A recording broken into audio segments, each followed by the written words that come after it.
Estamos a 5 segundos de partir.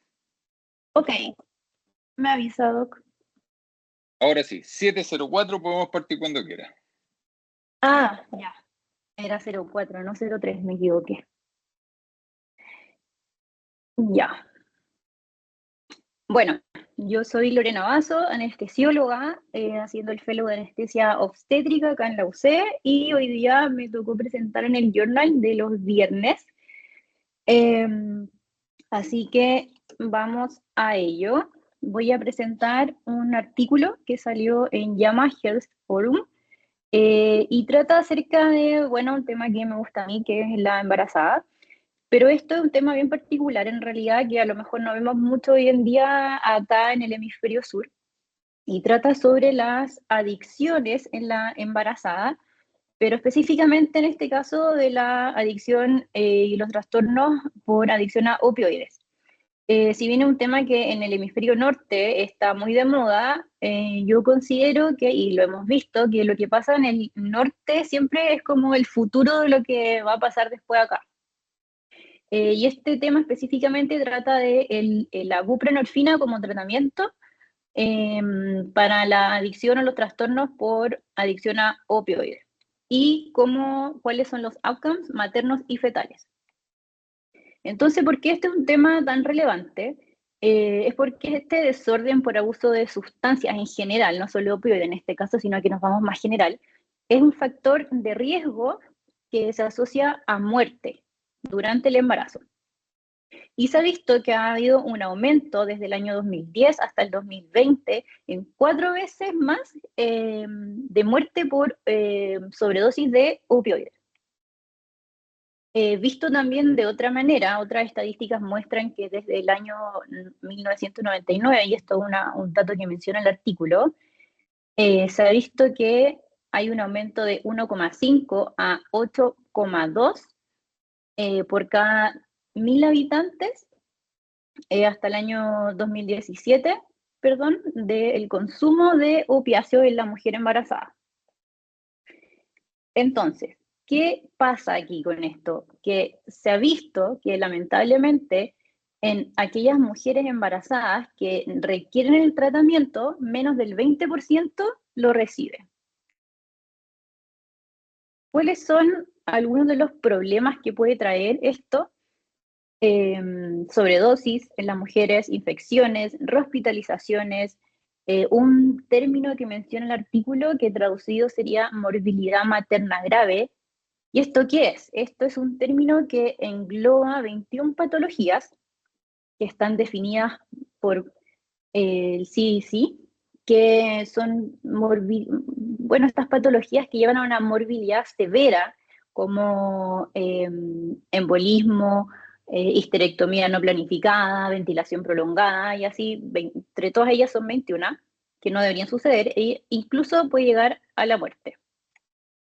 Y en el neonato o en el feto, esto puede generar restricción del crecimiento, que sea un recién nacido pretérmino, un mortinato o una muerte.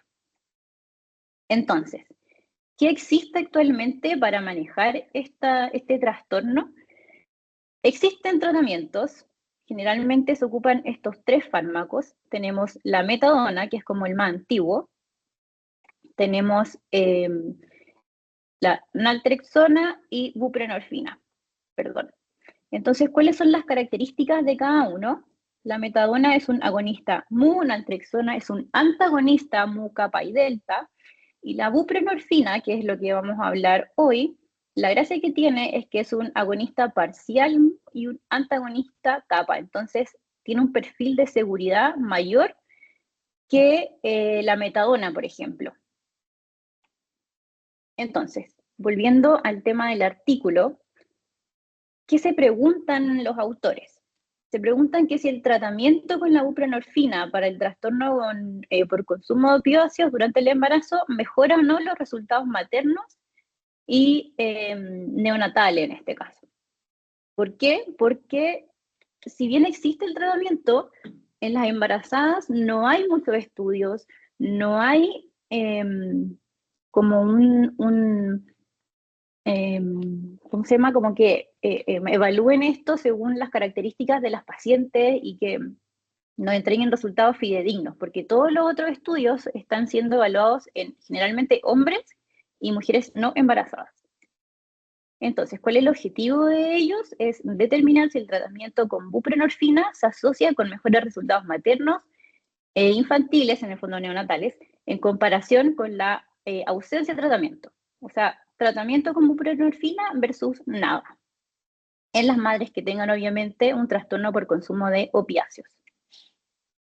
¿Cuál es la hipótesis de los autores? Es que la buprenorfina en realidad sí va a mejorar ciertos outcomes que ellos designaron, que son estos ingresos en la UCI de la madre, muerte materna, o estos síndromes de morbilidad materna grave, parto prematuro en el feto, ingreso en la UCI neonatal o incluso la muerte. Entonces, ¿cuáles fueron el material y métodos que ocuparon los autores? Primero, este estudio fue una cohorte retrospectiva. Como criterios de inclusión, tenían a las embarazadas que rango etario eran desde los 14 hasta los 44 años. Tenían que estar en un programa, porque esto fue hecho en Estados Unidos, y ellos allá tienen un programa de salud que es como FONASA, por decirlo así, que va de la mano entre el servicio como federal y los distintos estados, y este servicio presta como que les ayuda a pagar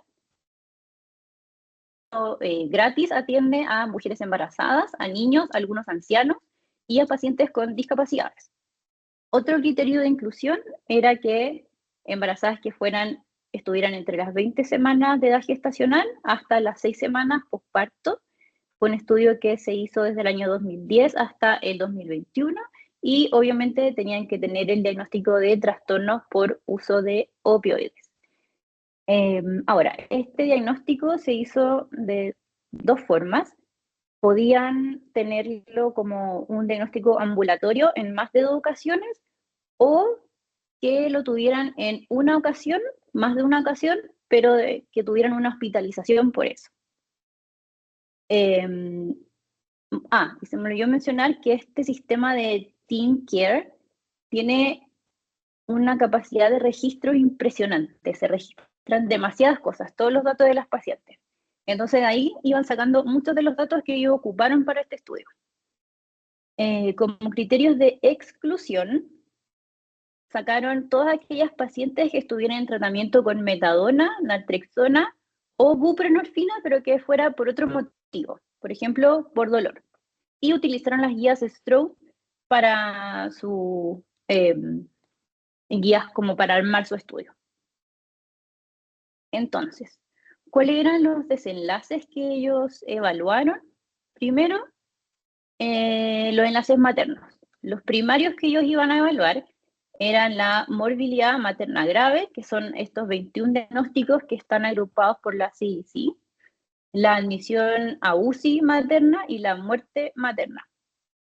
Y los diagnósticos fetales, los primarios eran que fuera un nacimiento de pretérmino, que eso se definía como menor a 37 semanas, la admisión a UCI, la muerte, y los outcomes o desenlaces secundarios eran la edad gestacional, el peso, que tuvieran un diagnóstico de pequeño para la edad gestacional, ventilación asistida o el diagnóstico de síndrome de abstinencia. En ellos como un acápite, un comentario aparte, y es que el síndrome de abstinencia se considera como parte del tratamiento. Entonces, no, por eso no era un outcome primario. Entonces, ahora en cuanto a la estadística.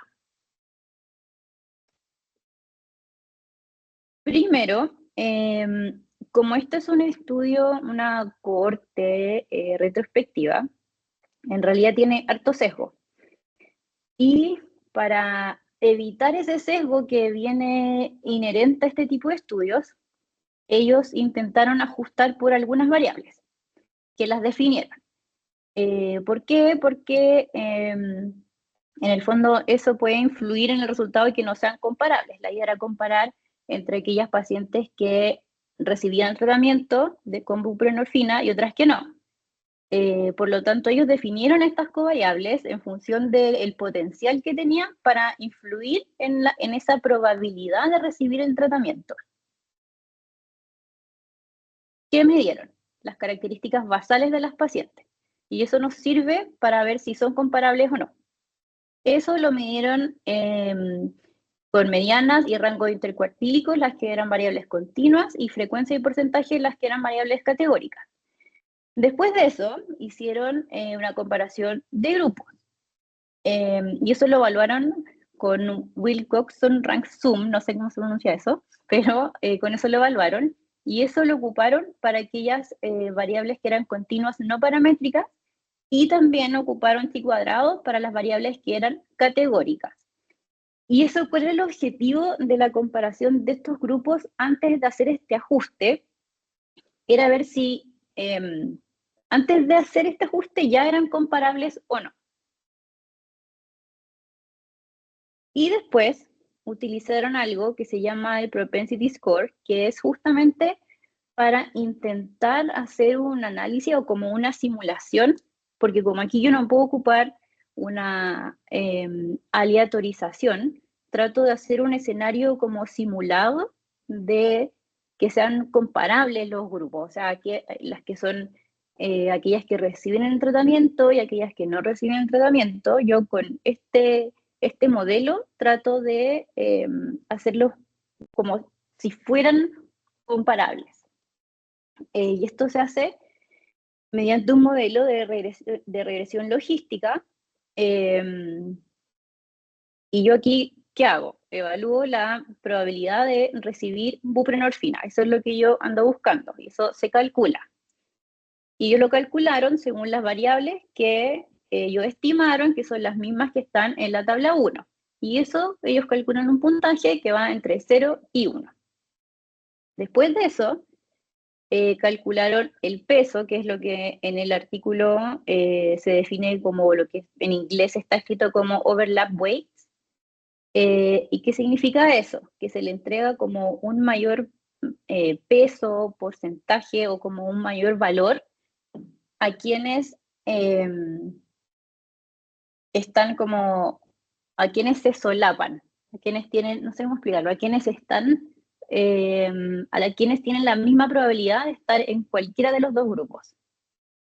Y luego de eso, cuando yo ya tengo asignado el valor, hago una regresión logística ponderada, que fue lo que hicieron ellos. Entonces, ¿qué hicieron? Sacaron estos distintos modelos de regresión logística ponderada para los outcomes que ellos andaban buscando, los principales, que eran la morbilidad materna grave en cuanto a los infantiles o neonatales, el parto prematuro y el ingreso a la unidad de cuidado intensivo, y compuestos, ellos querían determinar los desenlaces adversos materno, infantil y combinados. Y para cada uno de ellos obtuvieron el odds ratio y la probabilidad ajustada.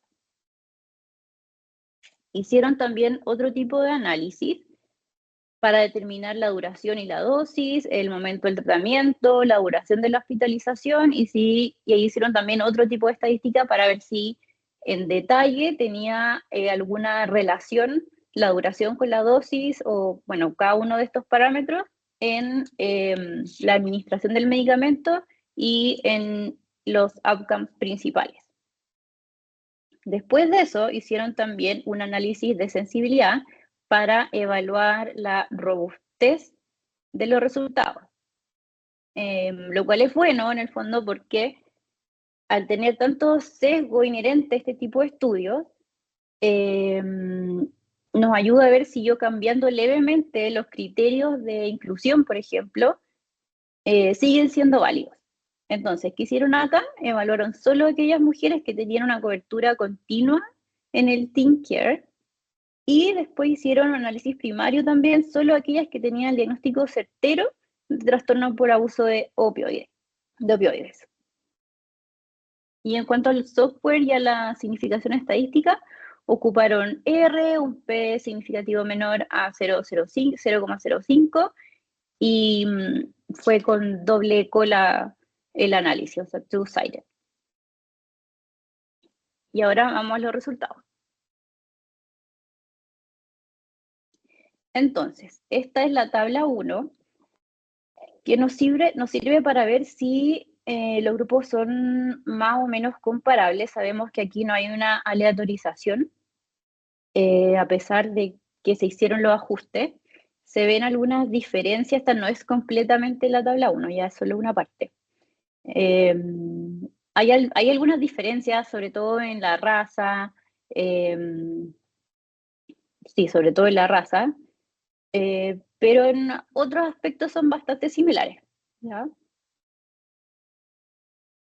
Entonces, en cuanto a los resultados como más generales que se vieron del estudio, se vio que a lo largo del tiempo que analizaron estos pacientes en sus registros hubo un aumento global de los desenlaces adversos, y estos aumentaron desde un 27 a un 31%. Los maternos aumentaron de un 4,9 a un 5,6 y los infantiles del 24,5 a un 29,7, que son esos gráficos también que mostraron ellos en el artículo. Acá hay un resumen de todos los outcomes como principales que ellos evaluaron. Y ahí podemos ver que principalmente parto prematuro, los adversos, los desenlaces adversos principales, generales, la admisión a UCI, que fue el más importante en el fondo, disminuyen al administrar buprenorfina, con el tratamiento versus sin tratamiento. Después ellos hicieron un análisis ajustado y lo que observaron es que en el resultado del compuesto materno-infantil les dio un odds ratio de 0,77, lo que significa que existe un 23% de menos riesgo de tener un desenlace adverso versus no utilizando buprenorfina. Y eso con un número necesario a tratar de 20. Después, para la morbilidad materna grave, se reduce el riesgo en un 20%, con un número necesario a tratar de 83, que si bien es alto, igual es un componente importante. O sea, esas 21 enfermedades que ocurren disminuyen significativamente, se podría decir, como clínicamente significativa. O sea, clínicamente significativa. Sí. Y en cuanto al parto prematuro, existe, y esto fue como lo más relevante, que hay una reducción del 35% del riesgo. Y esto con un número necesario a tratar de 19 pacientes. ¿Cuáles son los límites del estudio que mencionan? Primero que, bueno, los inherentes a un estudio de este tipo, que pueden existir alteración en las mediciones, que obviamente también puede haber un error en cómo yo clasifico a mis pacientes, y lo otro es que también se fueron, en ese mismo sentido, ellos diagnosticaron y evaluaron algunos de los resultados según las recetas que ellos iban dispensando, el consumo. Que no es algo certero para saber si que las pacientes realmente estaban o no eh, consumiendo o si los datos eran fidedignos de la misma receta. O sea, tengo ahí ese límite.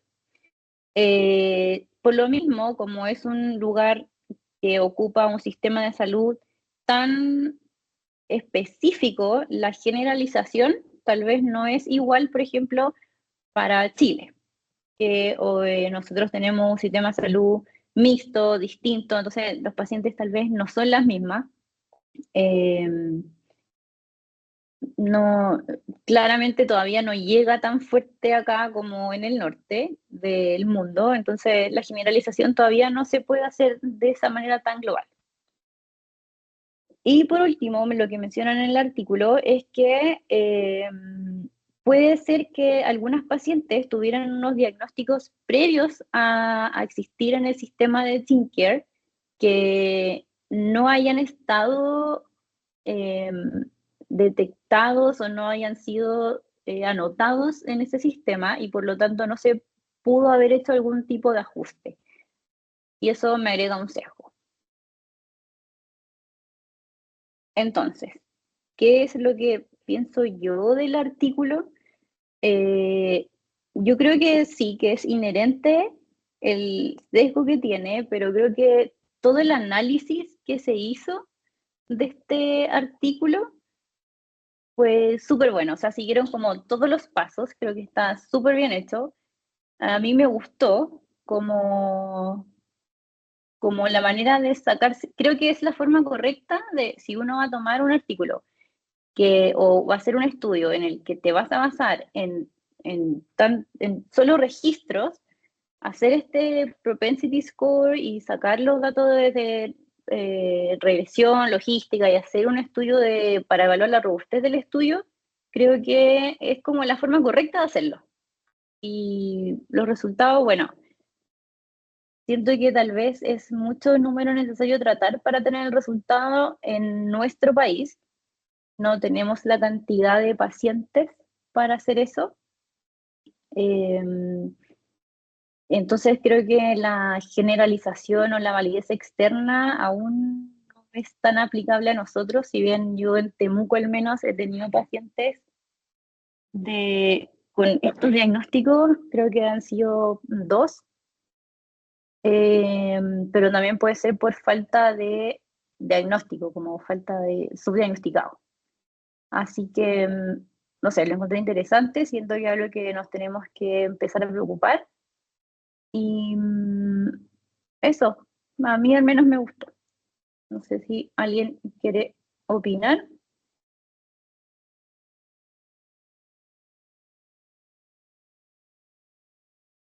Súper, muchas gracias. Bueno el resumen y súper interesante el artículo.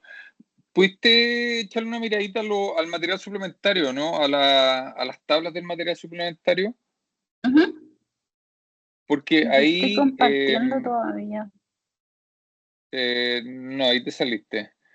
¿Podrías mostrar eso, los gráficos que muestran ahí, lo que lo llaman ellos los log plots, que son interesantes para ver la metodología que tú estabas hablando del propensity, porque ahí se grafica claramente cómo igualan las poblaciones ellos, y se muestra en forma gráfica en el fondo, que sería choro mostrarlo, si es que lo tenéis por ahí. Lo voy a tener acá. Voy. Cualquier momento.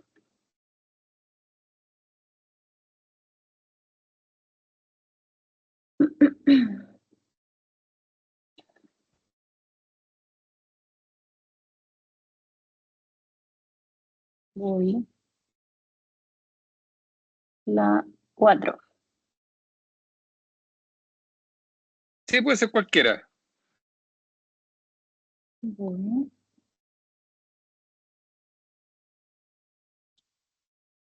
Bueno, ese tipo gráfico Acá está. habitualmente en los artículos, por lo menos para el outcome primario, se pone una de esos gráficos en el fondo para mostrar la calidad en el fondo de la igualación de los grupos, digamos, para poder hacer el análisis después. Ya voy, que quiero compartir y no puedo.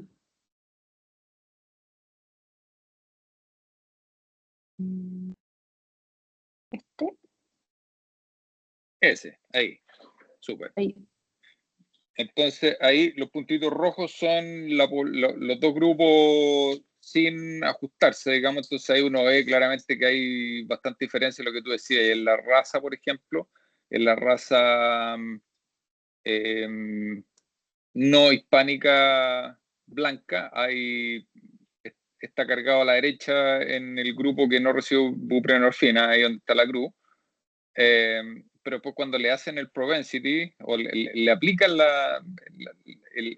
digamos, esta herramienta, se ve que los puntitos verdes se van hacia el centro, digamos, y la diferencia estandarizada se pierde. O sea, porque eso es lo que muestra esa línea central y esa dispersión con esas líneas verticales discontinuas. Y lo mismo Entonces ahí tú acá veis con la que... negra. Exactamente. Ujú. Entonces ahí tú te das cuenta que en el fondo el ajuste está bien hecho y finalmente te permite comparar las dos poblaciones y sacar conclusiones más o menos razonables. Entonces esa es la gracia de este log-plot, que vale la pena echarle una mirada para ver que también les quedó, digamos. Y cuando uno ve la tabla, finalmente las medias o las medianas que ellos determinan son prácticamente idénticas. Con este número de pacientes que ellos analizaron, esto es más o menos Más de uno esperaría que 14.000. quedara una cosa de este estilo, claro, que quedara más o menos de este estilo la equiparación de los grupos. Parece que Augusto tenía una pregunta.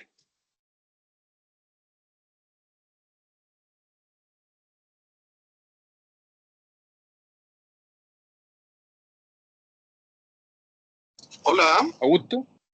Sí, ahí sí, hola. Hola. Hola. Ahí sí, oye, súper buena la presentación. Yo pido disculpas que me conecté un par de minutos más atrás y que la primera parte no alcancé a saber, pero para preguntar un poco en esa línea, nosotros, bueno, en Chile tenemos buprenorfina, pero tenemos otra buprenorfina, no es la que usan para las adicciones, porque nosotros tenemos los parches que al final es como un porcentaje ínfimo de dosis respecto a lo que se usa, por ejemplo, para el manejo de adicciones. Ahí, por ejemplo, quería preguntarte la experiencia que has tenido tú con esas pacientes adictas, probablemente usaron metadona. No entiendo que no había mayor relación, no hicieron mayor discusión ahora en el paper de metadona versus buprenorfina tampoco, se metieron un poco ahí, pero no mucho, digamos, ¿sí? No, de hecho, excluyeron a las de metadona porque Eso. eran los estudios antiguos que más habían. El problema era que no había tanto estudio, no me veo, que no había tanto estudio con buprenorfina. Ahí estaba como el gap de conocimiento. Y sí, no, nosotros ocupamos esa vez metadona, porque por lo mismo, porque son pacientes, o sea, las dos que yo tuve son como cuáticas, o como que llega todo con adicciones, no solo opioides, cocaína, ¿cachai? Como harta cosa, entonces un parchecito de buprenorfina como que no iba a hacer mucho. Sí No, nos da son miedo, dos ínfimas. No tenemos nosotros aquí para tratar usar buprenorfina para adicciones, al final es como para no quedarse tampoco con ese concepto de que acá tenemos eso, digamos.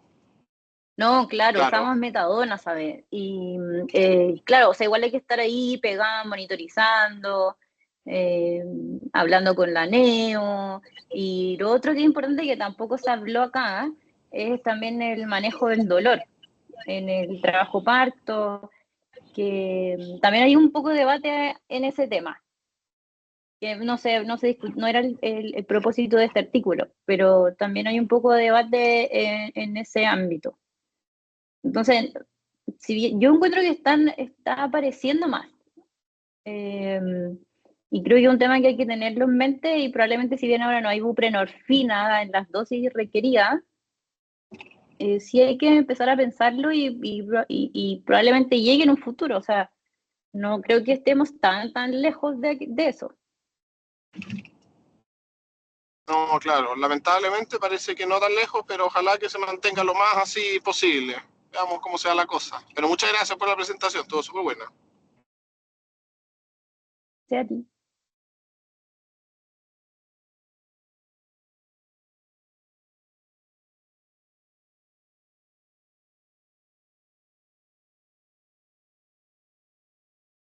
El Doc Pedemonte quiere preguntar algo o acotar algo. Espero que se haga Sí. acotar algo. Hola, Lore. Oye, súper bueno Choro, el tema y la presentación excelente. Tenía, o sea, un poco de una duda. Yo la verdad es que no alcancé a leerme el artículo, pero confío un poco en lo que estáis mencionando y quería preguntarte tu opinión un poco, porque el Propensity Score, como tú lo mencionaste, es básicamente un modelo para ver si las personas que, o sea, asignar cierta probabilidad de las personas que reciben el tratamiento, ¿cierto? Sí. Ya, y eso lo hicieron para la buprenorfina. Ahora, si uno, incluso aquí tú también lo mencionas, ¿cierto? Probablemente hay un gran sesgo entre medio que la gran mayoría, o hay varios factores socioeconómicos, socioculturales, sobre todo en el hemisferio norte, en Estados Unidos, de las personas que tienen mayor adicción a opioides, probablemente tienen un estado socioeconómico más bajo, menor educación, habitualmente son de raza afroamericana, etcétera. ¿Está ahí? ¿Cierto? Ya. Entonces, el tema ahí es ¿qué es lo que estamos evaluando del fondo, ¿no? Es como reciben buprenorfina. O sea, mi pregunta va bien como reciben buprenorfina como un mecanismo para tratar su adicción, o está metido todo este contexto sociocultural, socioeconómico que va de por medio. No sé si, o sea, mi pregunta es, ¿alcanzan a equiparar los grupos para que sean comparables? ¿Cachai? No sé si no alcancé a ver en detalle, porque aquí es muy relevante las variables que uno mete al modelo de propensity. Eso finalmente, porque tú puedes agarrar, no sé, tres variables, es decir, edad, peso, talla, y meterla al modelo y hacer un propensity score. Pero también podéis meter 500 variables al modelo propensity score. ¿Cachai? Entonces, la pregunta es, ¿te fijaste más o menos cómo estructuraron ese modelo? Es que no entiendo bien cómo... Sí, mira, cierto que el propensity score es un score para determinar la probabilidad que tienen las poblaciones de recibir cierto tratamiento, que en este caso fue la buprenorfina, ¿cierto? Ya. Ajá. Pero ese modelo lo arman eligiendo variables, que puede ser la variable que uno quiera, puede ser, claro, no sé, yo trataría de meter dentro de ese modelo variables que yo creo que son relevantes, las que te mencioné un poco, ponte tú, estatus socioeconómico, raza. En este caso son como todas las de la tabla 1 en el fondo, que son las que ellos pusieron y las cogieron ahí. Ya. Entonces, y eso estaba bien equiparado, entonces. O sea, ¿te parece que esas variables son adecuadas? Esa es mi pregunta. Ya, Sí, ahora una cuestión entiendo. que no Sí, hay otra ahora respuesta sí, más que ahora vale, sí. un poco de guata. Ya, ahora sí entendí. Sí. Sí, yo creo que sí. Yo creo que sí. Porque, por ejemplo, cuando yo voy a un ensayo clínico aleatorizado, nada que ver a este. Ajá. Son las mismas variables que yo voy a ir a comparar para evaluar si los grupos son como comparables entre sí. O sea, en este caso, como instintivamente, yo pienso que sí. Y además, cuando uno va a la tabla ya suplementaria, se ve que lo logran equiparar además. O sea, de hecho aquí lo estoy viendo. La construcción se ve que la hicieron bien con las variables, se logra equiparar y son como... tiene sentido, no sé cómo explicarlo. Tiene mucho sentido, no es que mezclaron así como, no sé, pacientes que, a ver, no es que no se me ocurre en este momento, como algo muy nada que ver. Pero están totalmente equiparadas y es algo que a mí se me habría ocurrido ir a evaluar también. Perfecto. Bueno, esa es un poco la gracia de tener estas tremendas bases de datos que podía hacer eso. Porque si es que tienen muy pocos pacientes, empezáis a tratar de equiparar por varias variables que te parecen importantes y de repente no te calzan nomás, ¿sabes? Entonces, porque cuando tú tienes, no sé, la base inicial, no sé, 100.000 pacientes, pero empezáis a equipararlos por el propensity score, van disminuyendo y finalmente tenéis dos grupos comparables, pero son menores que la base inicial, ¿cierto? Ya, sí, no, ya, entiendo. Entonces, perfecto. Por eso necesitáis una gran cantidad de datos y básicamente eso es lo que te permite un poco estas bases de datos gigantes, pues poder hacer eso. Que en el fondo lo que está tratando de hacer un estudio de este tipo es homologar con datos observacionales, retrospectivos, un Una población estudio que clínico fuera randomizado, a lo utilizado. controlado. Exactamente.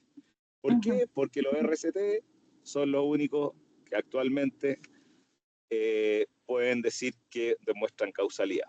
¿Cachai?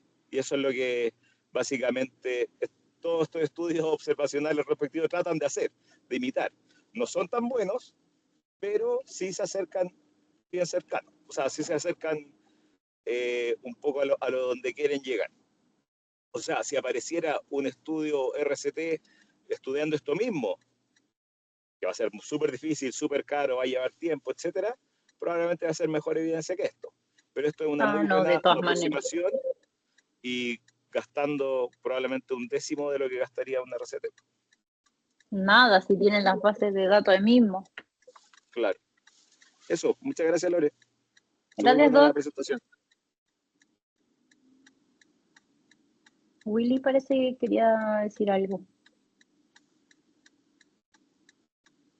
Hola, buen día. Sí, no, cortito, en verdad, solo un comentario. Que, ojo que la causalidad no se demuestra en los RCT, para eso tendréis que hacer un estudio experimental, digamos, súper controlado, en realidad. Se acerca más a la causalidad, pero es importante hacer la distinción, ¿ya? Porque en general con los metaanálisis cada vez y la medicina basada en la evidencia cada vez perdemos la interpretación de lo que es asociación versus causalidad.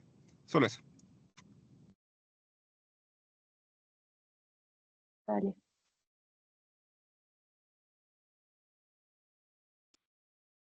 ¿Pero cómo? Oye, pero Willy. Yo creo que se equivocó. Está hablando retrospectivo, no RCT.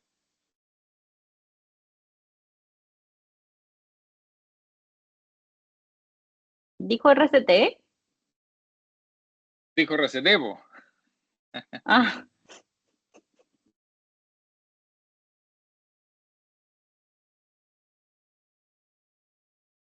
Pensé que estaban hablando de esto, del mío. O sea, de los autores que yo presenté.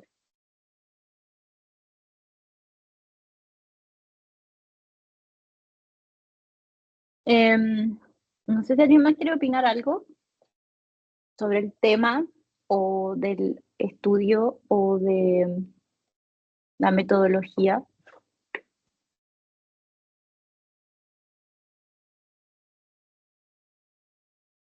¿No? O si han tenido pacientes así, ¿no? Tampoco.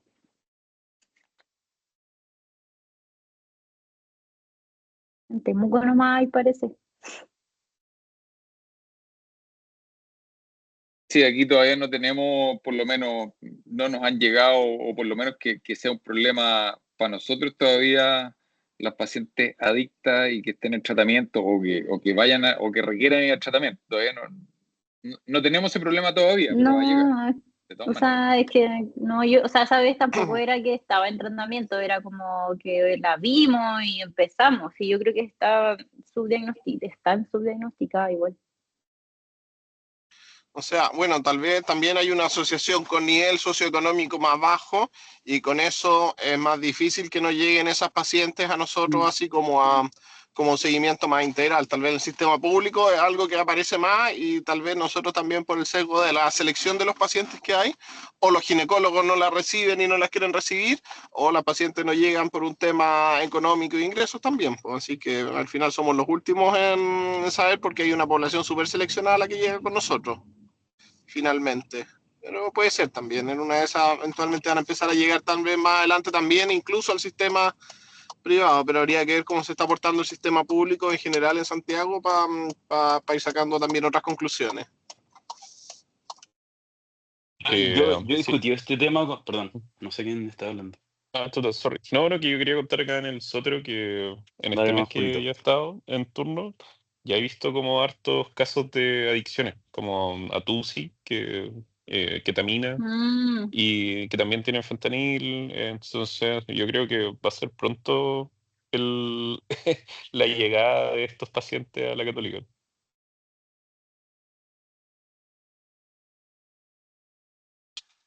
Yo iba un poco por lo mismo. Yo he conversado harto esto con mi señora acá de ginecología. Y hay muchos pacientes en realidad. En Chile hay pacientes con trastornos de sustancias que llegan embarazadas y justamente en el sistema público que más nos llega a nosotros directamente es el Sotero, justamente. Hay muchas pacientes. El tema es que, claro, muchas de ellas no son adictas al uso de opioides, que es un problema súper frecuente en Estados Unidos y en otras partes del mundo. Y la verdad que mi impresión es que en Chile todavía no tenemos ese problema y yo la verdad no sé si lo vamos a tener así como lo tienen ellos, pero sí mm. pero el problema que sí tenemos es el abuso de sustancias a drogas ilícitas como la que dice Julio, cocaína, etcétera. Y bueno, eso también constituye en parte de la morbilidad materna severa chilena al final, porque los gringos o los europeos constituyen un grupo de morbilidad materna severa en torno a las patologías que ellos tienen, pero yo creo que nosotros también tenemos que ver cuál es nuestro riesgo de morbilidad materna severa asociado a los problemas nuestros, es decir, abuso de sustancias como cocaína, tusi, pasta, etc. Sí, Eso, así tienes que razón. sí, O por sea, eso los datos de yo acá son muy pensaba cuando antiguos. dijiste en Temuco, ¿Mm? sobre abuso, no sé si te referías justamente a abuso de opioides o abuso de sustancias, porque yo creo que si lo truncamos hacia abuso de sustancias directamente, yo creo que en todos los No, son hospitales más. públicos de Chile vamos a tener sí o sí casos al respecto, pero en abuso de Sí, opioides no, específicamente, ahí sí reducimos el espectro un montón en Chile, por lo menos, esa es mi opinión. sí, no, esas dos pacientes eran de varias sustancias y opioides. Entonces, por eso las cuento como dos nomás, pero de sustancia habían más. Y en Chile estadísticas hay del 2016, casi 10 años. Entonces estamos Y como ahí la bien buprenorfina al como que siento debe. que pierde un poquito la gracia que tiene acá en este estudio, ¿no? ¿Cómo? Si es abuso de múltiples sustancias, digo, no solamente opioides. Es que este es un estudio que por el tema como de investigación tienen que sacar todos los factores confundentes, po, claro, pero generalmente las pacientes se presentan con más de una sustancia de abuso. No, nunca es tan limpio el diagnóstico. Y en general están como en withdraw, no sé cómo se llama. Entonces, escogen a pacientes, para este tipo de estudios se escogen a estas pacientes que ya están eh, en tratamiento, ¿cachai? Que ya se hizo todo un manejo previo. Claro, pues, no es como quizás para iniciarlo, no hablamos de esa parte del manejo psicológico, de todo eso no se habló. Eh, entonces tiene su función también, pues no es para llegar y atacar todas las sustancias del tiro. No, tiene razón ahí, no.